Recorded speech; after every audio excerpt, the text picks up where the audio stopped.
How to turn on or off data saver on your TikTok app.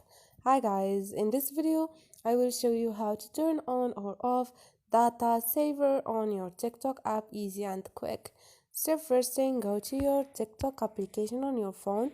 Once you are on your profile, just click on those three lines up there and click on setting and privacy. And here you can scroll down and you're gonna find data saver. Reduce your data. So now videos may be at a lower resolution or take longer to load. This is won't apply when you are on Wi-Fi.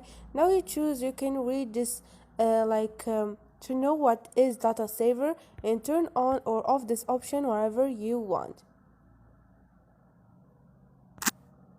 So this is it guys, easy and quick. Hope this video was helpful for you. Don't forget to subscribe and like.